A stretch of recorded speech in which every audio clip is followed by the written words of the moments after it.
With nearly 12,000 tools available, selecting the right MarTech can be challenging. Meet the MarTech Intelligence Reports, free buyer's guides exploring specific platforms, including purchase considerations, leading players, adoption trends, and more. No matter where you are in the purchase journey, MarTech Intelligence Reports can help.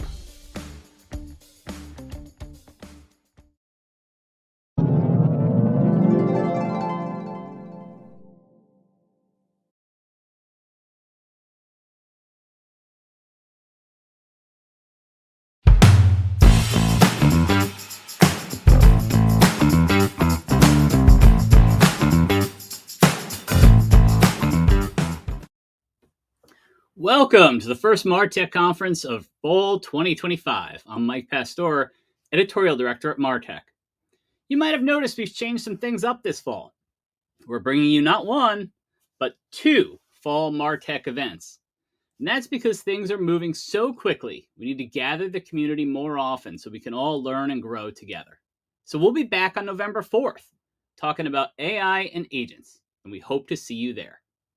Before we begin, a big thank you to today's premier and supporting sponsors for helping to make this event possible. And a reminder for you at home or in the office to take a moment to rate each panel with your feedback to help us create even better events in the future. Thanks for being here. And now it's time to get the conversation started. Hey everyone, and welcome to How to Get Your Organization Aligned for the AI Age. I'm Jess Cow. I'm the Director of B2B Go-to-Market Transformation Advisor at Adobe, and I'll be moderating the panel today.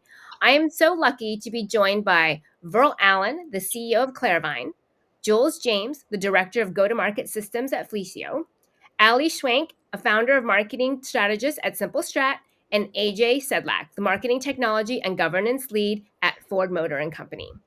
And just a quick reminder, if you've got questions or comments during the session, please drop them in the chat and we'll do our best to bring them into the conversation. So let's get started. Today in the state of marketing data, there's all these changes that are happening. And really at the foundation of it with AI, the first thing that we have to really focus on is the data. And so where do we really need to be in the context of AI, and what are the impacts that AI can have, and how does it impact the outcome? And so I'd like to take this first to Verl to come at it from a CEO level and from the executive level of how you really think about where the data needs to be for AI. Yeah, it's interesting. There's a lot of, I think, opportunities that AI creates. The challenge I think a lot of folks are having right now are a couple things. One is there's a lot of friction still within the enterprise around the use of AI tools and applications because of how early we are in this process. The other thing that's a real challenge that we see even more is with our customers is AI. They've got this concept that AI is only as good as the data that gets put into those models. And so there's a real challenge that we're seeing and a real kind of awakening within the enterprise around ensuring that there's alignment and standards and alignment across the organization around this and a commitment to high quality data. And also a big push on ensuring that there's consistent standards and through the creation of metadata and context in that data so that you take unstructured data and are able to actually create more structure in that data and align it across what are becoming more complex workflows that span multiple teams and multiple parts of the organization. And as that data flows into the data warehouses and other areas where they're analyzing data, ensuring that the context goes with the data to be able to kind of create intelligence and standards and structure in that data that spans across those teams, across those workflows, and across those applications, because more and more it's multiple applications and multiple systems involved in delivering those experiences. And a lot of that's happening much more cross-functionally. So it's really, from our perspective, it's how do you create the standards in the data? How do you organize and get the culture to change to realize that quality consistency in data is critical, and to be able to do it from the get-go. And then lastly, really ensuring that you have those standards, you have the commitment, and you have the alignment to drive those sorts of outputs. So clean data in, better results on the other side. If not, we're just kind of accelerating chaos with AI. I love and it's so important to have executive and the executive be able to speak to that importance, because as a marketing operations person for more than a decade, you know, having those best practices and being able to get the C-level executives to see that, sometimes that's half the battle. And I'd love to get, Jules, your thought on that, because we're cut from the same cloth, boots on the ground, having to actually make that happen. Yeah, and I think completely agree with Val's point, and also thinking about it from a martech standpoint, and also like mop standpoint as well, like across the board, we have to really think about, like, the data is fragmented across so many different systems today. We have to really think about, like, how do we get that data consistent across all of our systems, because the only thing that really works with data is it's data in, data out. And if that data doesn't work across our systems, it's not going to work, because if we don't have good data in, we're going to get really bad data out of those AI tools, because the AI tools really rely on that data.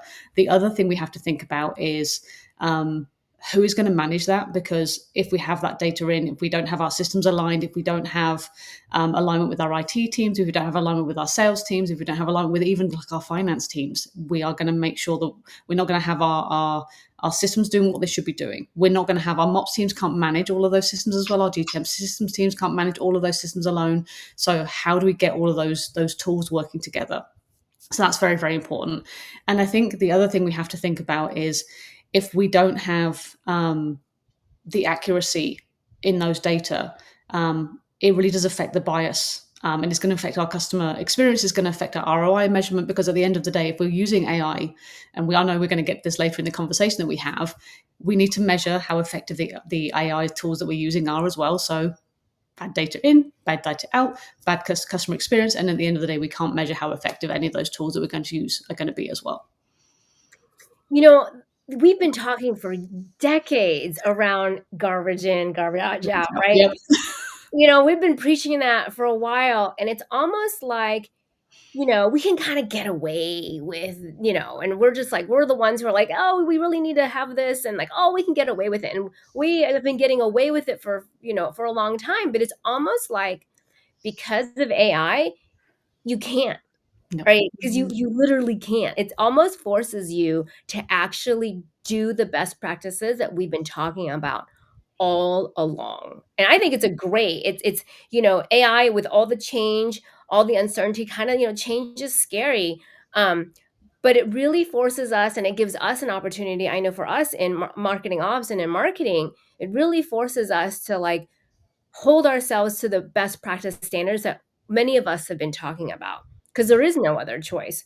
So I'd love to, kind of that going on to that mindset shift that you were talking about, right? And bringing everybody along for that. What are some of the things that I hear a lot about is like what I call like the chicken and egg part of it. It's like, oh, well, we can't really do the initiative, whatever AI initiative or whatever initiative, because we don't have the data where it needs to be.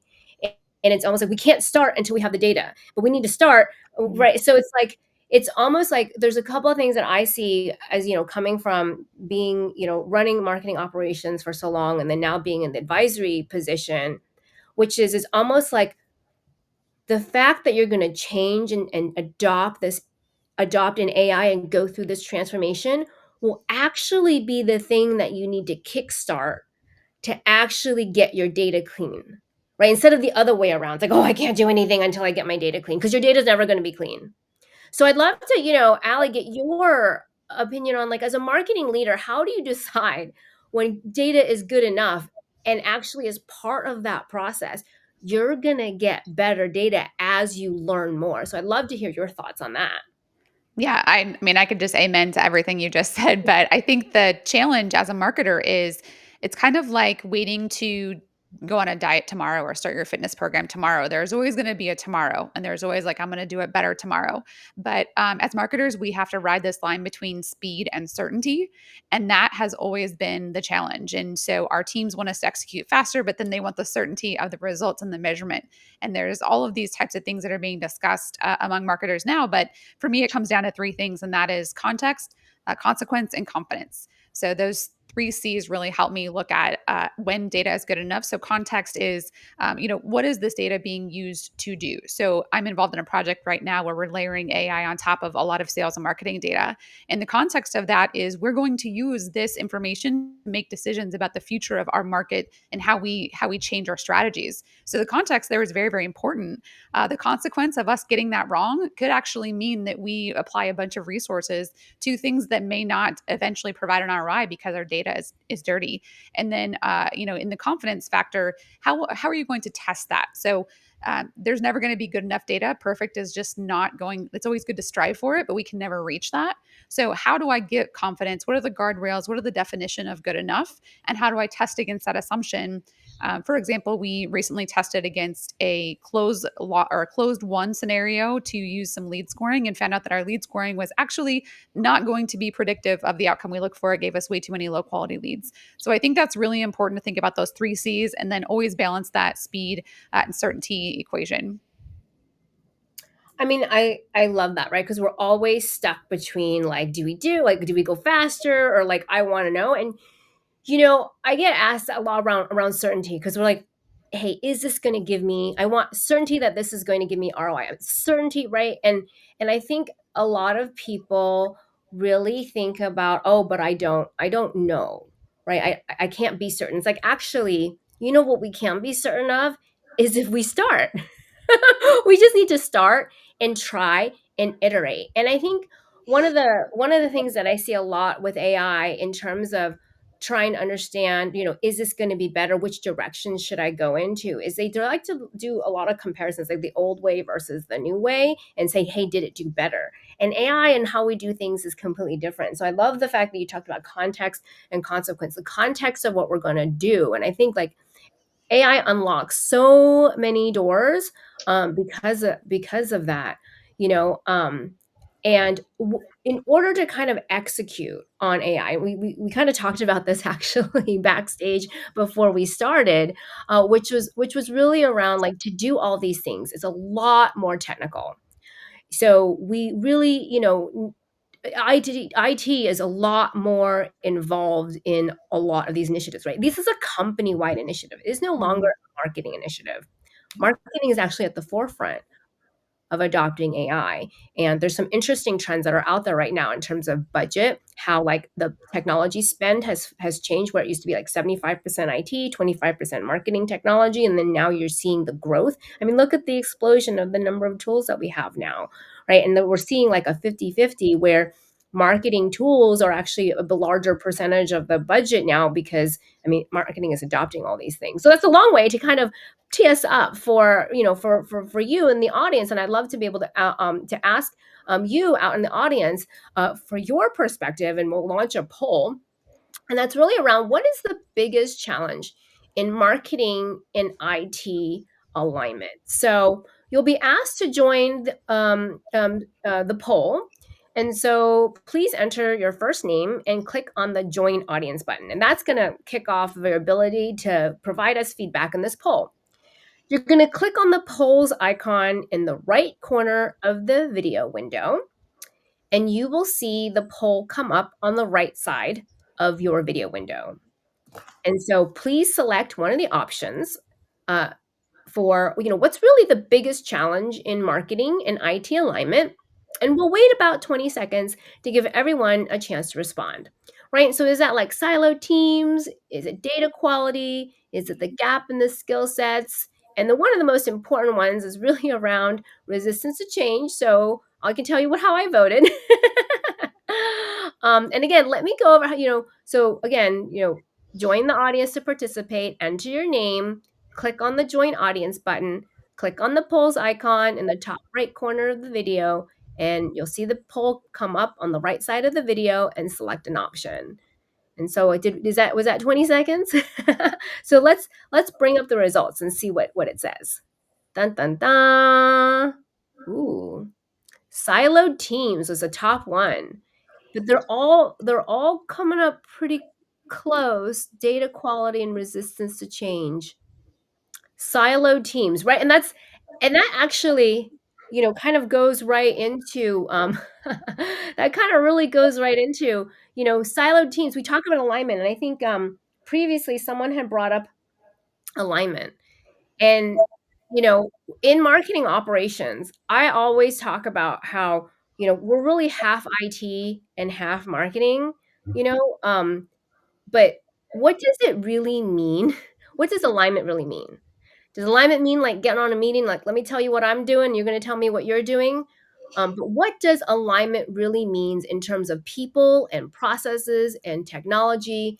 And really, what are the best practices and how to achieve it? And I think this is really kind of the linchpin, the critical point around making like the make or break it to make all of this AI a success. So let's go around and get like I want to get like everyone's perspective because we have like a really uh a perspective around that. Let's start with you, AJ.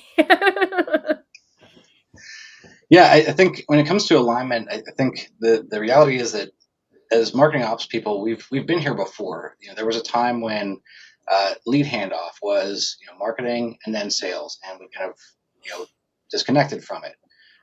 Then we started to see, and Jess, I know you know this, the concept of using marketing operations from the perspective of a product, where now we are working with our marketing stakeholders to understand the business strategies and to advise on where we should be going with our operations, building roadmaps, prioritizing. And I think the same thing is here applicable because we're not working with IT, except now it's flipped a little bit. We're kind of the client now. And we need to be talking with them, not just about here's what we're doing, here's what you're doing, but what does the business need? What can we provide? What ideas do we have? What ideas do you have? What capabilities can you provide? And we need to align with them from that perspective, not have the different teams working just within their own skill sets and just within their own ideas, but how do we work together, leverage the skill sets of the different teams, make sure that we are putting all of our effort towards what the business needs. And one of the last things we need is something like an IT team that is pushing forward on ideas on developing things that are AI related without understanding what does marketing want to use? What are they prepared to use? And you don't want to have wasted effort. And I think that's the kind of mindset that we need to adopt.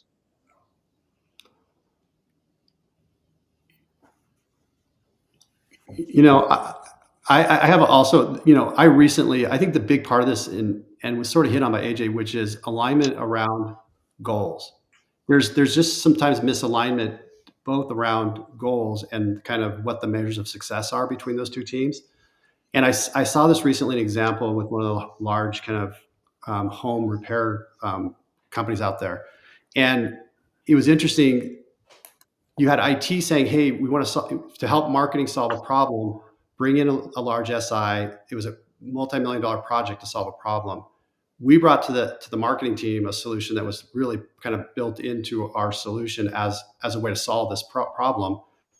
And they looked at it and said, we want that, not what IT is proposing, which is multi-years and we'll never use it anyways, what they're going to build. And so IT is really incentivized in some ways to build to solve solutions.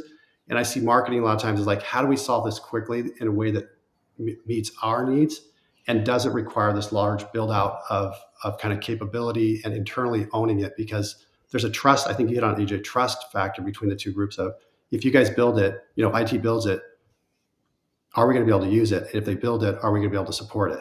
And I saw this recently in a big way, and it was solving using AI to solve that problem for the business folks. So I think more and more AI is going to be able to solve a lot of these, smart and the capabilities with AI you're going to be able to solve those in a lot of cases, not with just IT, but with the business folks being able to solve them themselves. Yeah. Oh no, Ali, you go. Jules, take it away. I'll jump in after. Okay. Yeah, I think I totally agree with everything. And I think the big thing when we think about like people, process, and technology is one thing I just kind of said this at the start is I think we have to remember that as marketing teams and sales teams and whoever it is, like everyone is much more savvy in technology now than probably 5 years ago. And everyone was like, oh, the IT team are the techie people. And it's not the IT team of just the techie people anymore. Like sales teams are a lot more technologically advanced now. Marketing teams are a lot more technologically advanced now. So when we're thinking about how do we align to use AI, marketing teams are much more able now to say, build a requirements document and say, this is what I need, this is my goal that I'm trying to achieve, and this is how I would like to achieve it. And then have the IT team, if they need to have the IT team, hate to say it, not always need to have the IT team build the requirements or build the use cases or even use the tools now. Like on my team as the systems team, like we don't always need to use our IT teams. Sorry, my lovely, amazing IT team that I use and we are very, very closely aligned with, but we don't always need to use our IT team to do the people process technology piece, because we use AI in all of our systems and we use AI in a lot of the pieces we use. And we have the marketing team work closely with us on how do they want to use AI, or the marketing team comes to us and says, we're already using this AI technology. How can we make it better? How can we make it faster? How can we make it more efficient? So they're already using AI. It's actually now they come to us or they come to IT or whoever it is to say, how can we make it better? Versus we don't know how to use AI. How can we use it? And I think that's the difference of where we were 3 or 4 years ago, even a year ago, to where we are today, is everyone has an understanding, more of an understanding of how to use AI or how to use the technologies. And they are now able to come and are able to voice how they want to use it and how they can use it. And so I think making sure that your teams are less siloed and as like Jess said, we don't get on a call now and say, well, what are you doing and what am I doing and how do we do this? It is now we get on a call of saying, we're all using these pieces of technology. How can we make it more efficient and effective to achieve our overall organizational goals? And that's how we start to achieve alignment. Like it's the worst thing you can do is have someone come to you and be like, I've bought 5 pieces of technology and I'm going to use it and no one else can use it. Like we have to get away from that. And I think having any organization has like a systems team or someone who's managing all of the systems is going to have a better alignment across the organization, because you're kind of, as I've always said, this MOPS teams are someone who has their finger in all the pies. Like we're not just Marketo people. We are operational people who have our fingers in all the pies. And not a lot of people realize that. So that's why I love being like a systems person now, because we are in everything. And I don't think everyone's always realized that. Yeah, I mean, the last comment that I have, everything there I agree with, and the biggest piece, Jules, you touched on was business requirements. I think that, in the past, it might have been misalignment because of like, you don't understand what I'm after. And quite frankly, if there's not a business requirements document and an adherence to that process, then you're going to have misalignment. So that would be, number one tip if you haven't already put that in place. Yeah, it's almost like AI. Because of AI, we've actually it actually helps break down the silos, right? We've been trying to break down silos and work together, and AI kind of forces us to like actually, because it doesn't have departments, it doesn't see departments the way that other things. We have to work even better together. So it's again one of those chicken eggs. Just start adopting, and it's actually going to help you break down those silos for sure. And you brought up something, Jules, around systems, right? Kind of in like this idea of GTM systems, and like I'd love to like for you to talk about like how the traditional MOPS role, how you have actually evolved from MOPS to GTM, GTM systems, right? This idea of GTM systems, GTM engineer, and just have a talk to about that, about how that's maybe the difference that you've seen. Yeah, it's definitely been an interesting transition. But I think, like I said, I just mentioned it. Like I think as an ops, I'm going to say as an operator, it's probably the best way to put it. For a long time, like and any MOPS person knows this, and AJ knows this. We don't sit in just one tool. Like we've sat in many tools for a very, very long time. And moving to a systems role, it's actually really interesting because we've always sat. I don't know if it's just me, but I'm sure we've all done it. We've always sat in sales teams, Salesforce teams. We've sat in I sit in Outreach and Salesloft and Drift, and I probably shouldn't say those things because there's been a lot of security stuff, but I'm sitting in those right now. And Gong, and sitting in many, many different tools all the time because we're operating in them and we're doing the admin of them and we're doing the integrations in them. And so moving into a systems role, being able to actually manage all of those tools, it's actually really it's actually an interesting place to be, because now I'm actually working more with the sales teams than I ever was before, and actually being able to have that alignment and saying, okay, now what doesn't work? Because when you're kind of specifically in MOPS, you're very heavily focused in how do I make these tools work for marketing? And now it's actually how do we have this alignment across what's the use case for sales, and what's the use case for like IT, what's the use case for marketing, what's the use case for finance, what's the use case for CS and CX, and across the entire organization. So it's actually really interesting to see like how do we make all of these tools work across the entire organization, not just a very heavily marketing use case. Is now how do we make it work across the entire organization. So it's actually been really interesting to see how do we make all of them work, and then all of these tools have an AI layer to them. And that's been the fun part in literally in the last 6 months of these tools all have AI in them. Most of them. I shouldn't say all of them. Most of them have an AI layer. And if they don't have one now, in the next 6 months, they're going to have one. So now how do we make those tools better, more efficient by using those AI layers to make the sales teams' lives easier, to make the marketing teams' lives easier, to make them more efficient. And so if Gong has the AI transcribing feature, how do we use it? How do we get that into Salesforce quicker? If Outreach has that feature, how do we use that feature and make it quicker and easier to use? How do we use the AI SDRs, for example?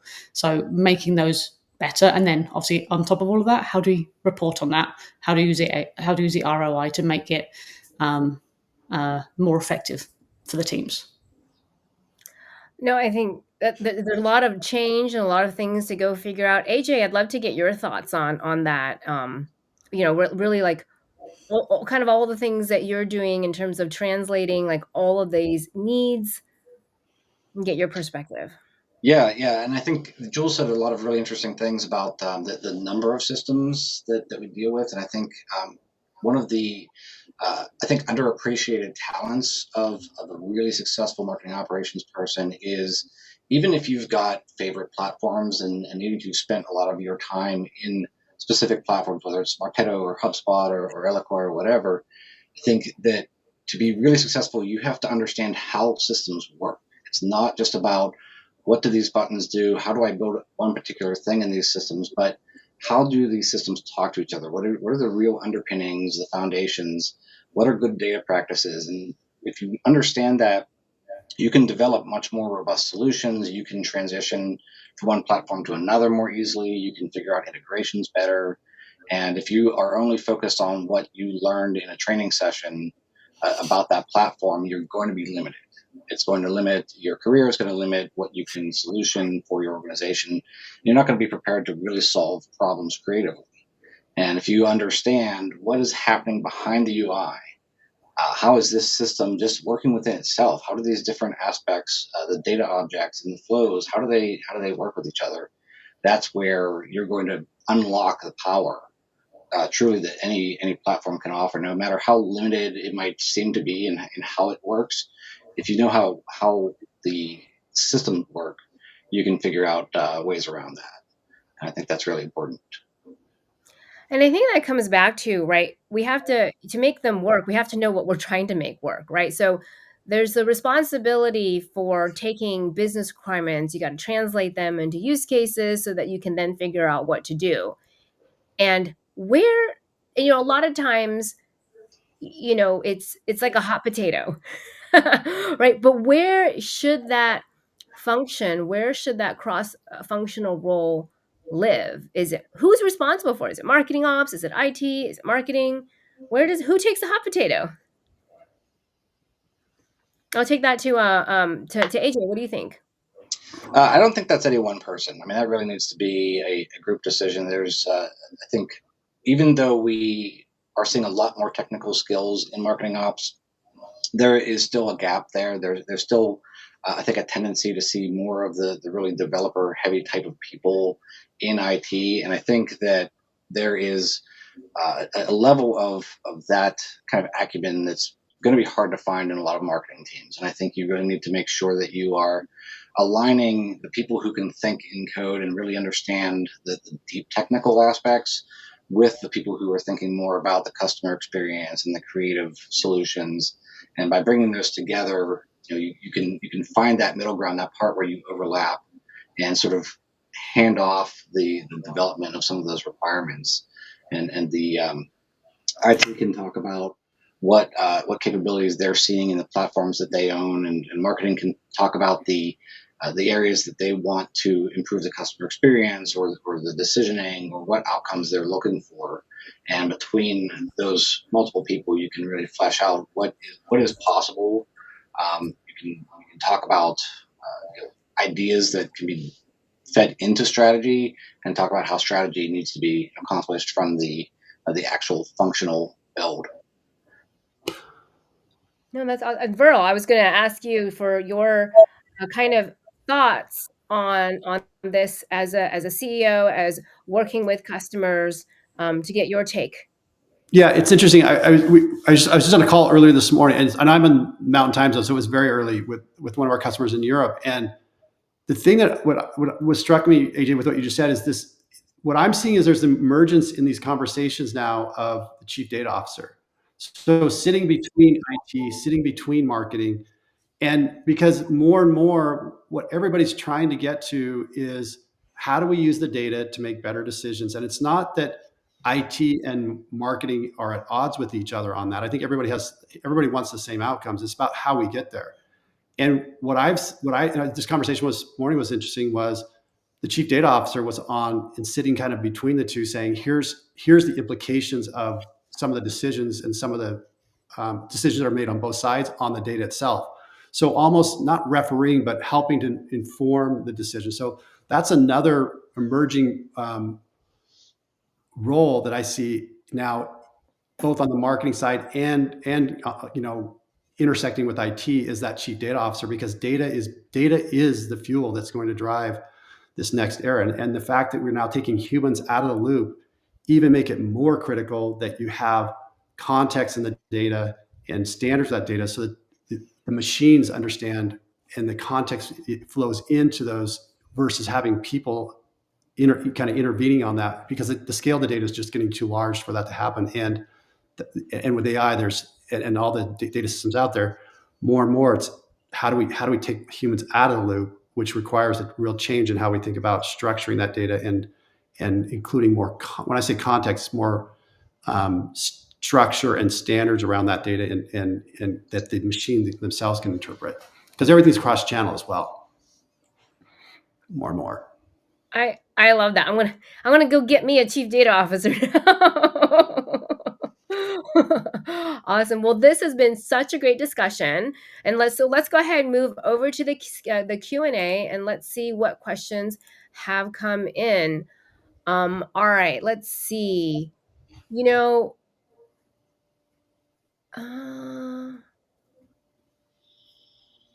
So here's a question that came in. How do you see alignment for pre-purchase and post-purchase consumer journeys? Are they being built in the same tool? I love that, right? Because it's like, it starts with, in order to have all the data, you need to have it all in one place. And if you've got all these different tools for pre and post journey, how do you align them together? So how do we align all of the data when we have all these tools that are being used for the entire consumer journey? And so, Allie, how do you want to take that one and see? I'd love to get your thoughts on that one. Yeah. I mean, I think the biggest challenge right now is that every platform is claiming to have all of that now. So every platform is going to have signals, and every platform is going to have post onboarding customer journey sort of mapping. And I think that we just have to wake up and realize that when someone promises everything to everyone, that's just not going to be true. So it's really important for us to get down to exactly what we want to track and what we want to have across platform. So I know in my case, I tend to think in terms of what are the minimum viable pieces of data that I want during the sale and post sale, and how do I want to view that? So I always think like, what does future me want? Great, let's have current me do that now. And so if I think that way, and I think I want to be able to map where somebody started, and we're talking about attribution and all those things, but if I even just want the intent signals, let's take that piece of data. Okay, if let's say that lives in ZoomInfo, or if it lives in 6sense. Okay, if that's going to be carried across the entire journey, how do I apply systems thinking to that? So I don't think tools specifically. I think about how do I want to view the data, and then how do I reverse engineer that so that it shows up and ties to the places that I need to make that automation possible. Oh, that's great. All right, let's see. We've got another one. This one's interesting. Right, we talked about garbage in and garbage out, right? It has to be good data because, right, like AI is only going to train on the data that you give it. So the question is, did we always get away with bad data before because humans were intercepting it before it did anything? And so I'm going to give that one to you, Joel. What's your take on that? 100%. I think that's true. Like I think we spend a lot of time as humans looking at the data. We're looking at the data, looking at spreadsheets, looking at smart lists, looking at whatever before we send out an email. We look at the smart list and make sure, like, is it the right people? Are we doing the right thing? Do we have the right countries listed? Is it clean data? And so I think it is like we get bad data and we get a list to upload from an event. Like we make sure are the countries right? Are the states right? Do we have the right email addresses? Like before we do the upload, like we make sure it's clean. So I think we've spent so much time making sure that the data is good before we put it in any systems, that we try not to get the garbage in to make sure we get the garbage out, because we do a lot of human intervention before any data goes anywhere. So I think that's why we do get a little bit paranoid. And I think it goes back to Ali's one of the C's of confidence, like making sure that we are confident that the data is right before we let AI kind of let loose and do its thing with it. So we have to be more confident and that AI is going to do what it needs to do with the data, as long as we're teaching it and we're training it, and like it knows that if you see US, you have to change to United States if you're looking at the full country instead of the US, whatever it is. So training it to do what it needs to do, and having the confidence that you might need to for the first month or 2 months or whatever it is, look at the data, make sure that AI is doing what it should be doing, and then once you have the confidence that it's spitting out what it should be doing, then let it go. But I mean, there is still going to be some human intervention to start with. Like we, using when I was at Sixth Sense, we used our conversational email. We had it writing emails for us. Like the first few sets of emails that went out, like we checked every single email before it went out. And then when we were like, okay, it's not hallucinating, it's not sending out crazy emails, it's not putting weird things in there, we let it go. Mm-hmm. Same thing, like if we're going to start to use outreach here and use AI SDRs, we're going the first few emails, we're going to review them, make sure it's good, and let it go. So like you have to maybe have some human intervention to start with, then let it rip. So yes, we spent so much time looking at lists, making sure the data's right, staring at databases, staring at reports in Salesforce. Now we can just free up all that time and let AI do its thing when we have the confidence that it's right. No, that's great. We are getting so many questions. I've noticed this is like great. We could be here for another hour answering questions, but we're not going to have. So I'm going to kind of combine a couple of them. And of course, afterwards, I'm sure everyone here is like, please feel free to connect with us on LinkedIn. I'm sure like we can continue the conversation for literally hours. But a lot of some of the questions are really around AI and like the silos and like how do you choose AI platforms, and having come into my new role around basically advising and doing a lot working with customers and seeing the trends that are out there. And so here's a couple of things that I'm seeing, and then I can toss it back to the panelists, which is really around like we talk about AI, and then there was Gen AI, and then now we're talking about agents. And what's coming super very fast is AI agentic AI interoperability, because that's going to be coming, which is the AI agents that we're using need to talk to each other, and that's the breaking down the silos. And so that is coming. So we might as well get prepared for that right now, which is and that's where it talks about how you choose your AI. How do you future proof the AI tools that you choose? And we need to be thinking about into the future, how are AI and AI agents going to be talking to each other? It sounds so futuristic from some futuristic movie, but like it's coming. And so, to toss it out to the panelists who wants to chime in to really think about like, how do we have to future proof our decision making for AI? Because if everyone goes buys 10 different tools, there's 15,000 out there. There's going to be more. What do we do? How do we not do the opposite by creating more silos? I mean, one of the first things that I would comment on is that we have been managing other people for years, decades. I mean, for me, decades, everyone else, maybe more. But I think that the challenge is we think about AI as a set it and forget it.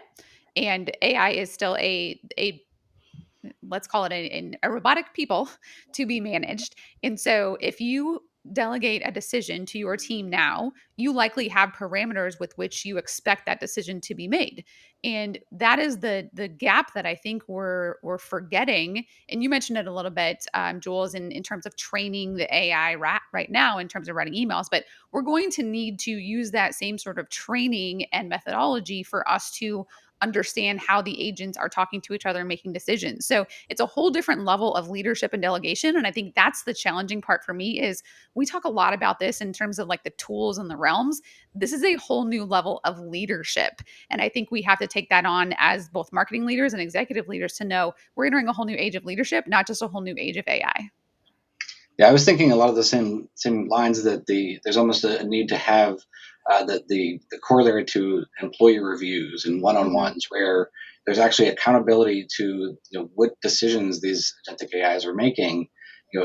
Can they back up decisions that were made? Can they explain what they're doing? And can we, as people who are now leading these virtual employees, do we feel comfortable with their level of work and the quality of it? Because it's not going to be, I think efficiency is sort of like everybody understands AI as an efficiency engine, but the quality aspect is really going to be interesting and an area where we can't just set it and forget it. We have to be monitoring that just as we would with a team of people. No, I think we are in an exciting time to be marketers, to be in the age of AI, and it's so amazing to see what the changes that are going to happen over the next months and even the next few years. Thank you all for joining us. Thank you to all of our panelists. Please take a moment to rate this session. Please click the red button in the Dig Deeper tab to get to the next session around navigating the chaos of consent, compliance, and customer trust in an AI world. We'll see you all next time at the next event. Thank you. Join the MarTech Conference November 4th for one powerful day of real-world strategies and live expert insights. Scan the QR code on screen to register now for free.